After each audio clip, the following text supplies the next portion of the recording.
Assalamu alaikum everyone, I hope you're all keeping well today and welcome back to my channel. If you're new here, my name is Muhammad and I'm a medical doctor currently working in Kuwait in primary care, and I'm also a competitive runner with a 5k time of 18:47. So in today's video, I want to take you back to the NBK race in 2025, which was one of the most important races of my life, and it was the first time that I've ever attempted a sub 20 5k. Before I get into that, I didn't get into running for the sake of becoming a runner. The intention was just to focus on my health, fitness, but along the way I started loving the 5k distance, and it was something that I kind of wanted to master and conquer and just prove to myself that I can actually get stronger and faster with time, with more practice. So the 5k is one of the hardest races that you can run relative to its distance, and the experience is quite different compared to that of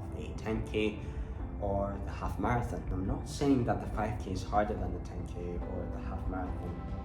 I mean, these two races do have their own challenges, their own unique challenges, but the 5k is a totally different game, because from the time you start, you're already working so hard.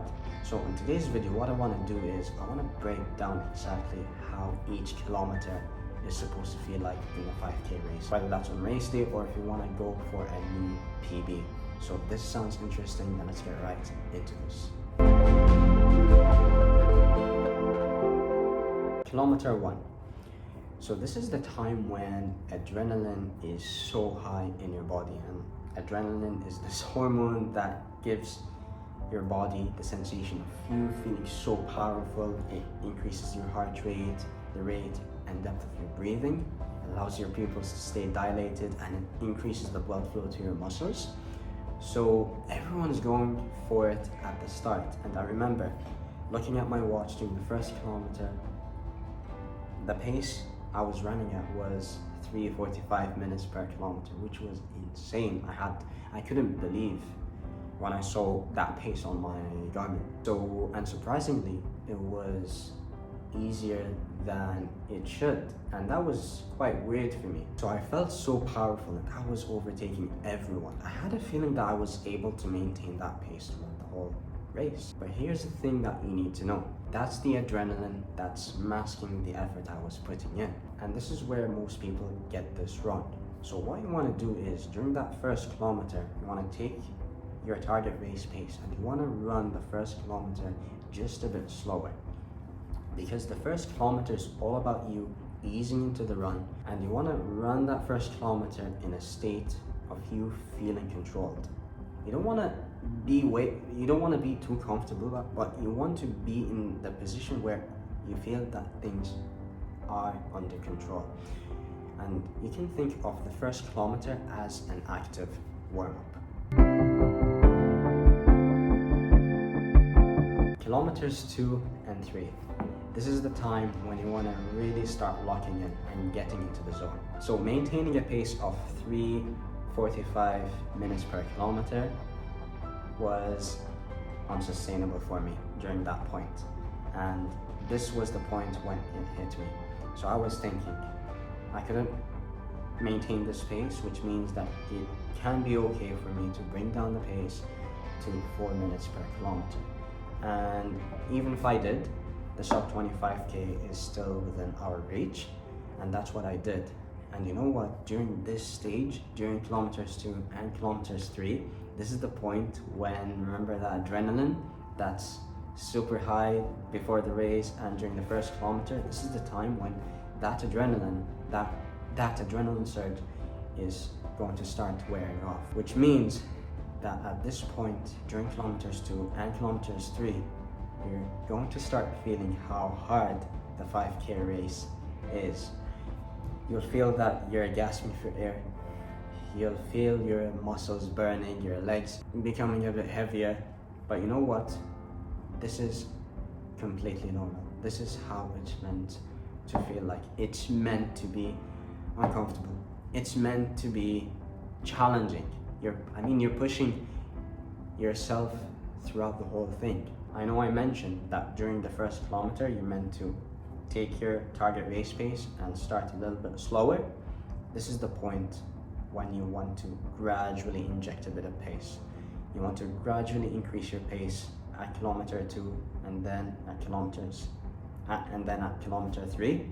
These 2 kilometers are all about you getting into the zone and being comfortable with being uncomfortable. Kilometer 4. This might be the hardest kilometer in the 5K race, and this is the case for me as well. So I remember during the actual race, this was the point when I realized that my opponents are gradually pulling away from me, and I felt that I might be slowing down, and I was so scared that I'm not going to be able to achieve the sub 25k. I mean, I put so much work, I put so much effort into just trying to get that sub 25k, and that's all I wanted. It all came down to this moment. So ideally, I would want to increase my pace to maybe around 355, 350, but at this point, I was just trying to survive at 4 minutes per kilometer, and the wind resistance is so strong in front of me. So it's so hard because that 4th kilometer is so hard because you're so deep into the race and every muscle in my body is burning, and I was gasping for air. My heart rate was maxing out at 189 beats per minute. All I wanted was for this race to end. That's all I wanted. Every part of my body is telling me to give up, but again, I wanted to push through. I was so deep into the race. The lactic acid is through the roof in my body. I started remembering why I began my journey. I started remembering certain events during high school, med school, and then the reason why I started shifting my priorities to focus more on my health, and then how I started taking up running, remembering my easy runs, my tempo runs, my interval sessions. So I've had this goal that I wanted to achieve since the past 2 years. So I didn't want to give up in the middle. So I kept on pushing. And I had this psychological trick just to trick my mind that the 4th kilometer is the final kilometer in the 5K race. That's it. And I'll tell you why in a second. Kilometer 5. So the reason why I treat the 4th kilometer as the last kilometer, because when you finally reach the 5th kilometer, everything's going to start to change. Because you're in the 5th kilometer and you realize that you've worked for 4 kilometers and there's only 1 more kilometer left for you to go. And it's time to give it your all.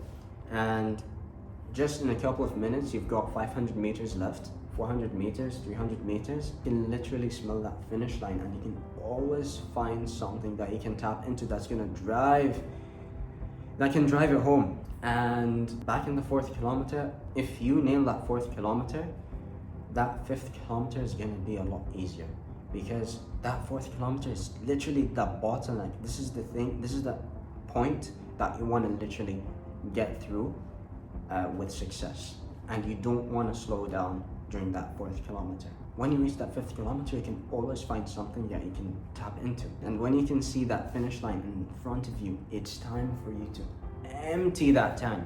Just give it everything that you've got. Everything. When I saw that finish line, I bolted till the end and emptied the tank. When I crossed the finish line, I had a look at my watch and I saw 19 minutes, which means that I've got a sub 25k. I've got the sub 25k. And you know what? In terms of the time, I didn't care about my time. It was just a sub 25k. And this was the thing that only mattered to me. I didn't care about the specific time. All I wanted was that sub 25k. So I celebrated like crazy, and it was such an insane moment. It was so emotional, and I started tearing up. I mean, tears of joy. And it's a feeling that I'm still holding on to till today. Here's the thing about the 5k race. It doesn't get any easier.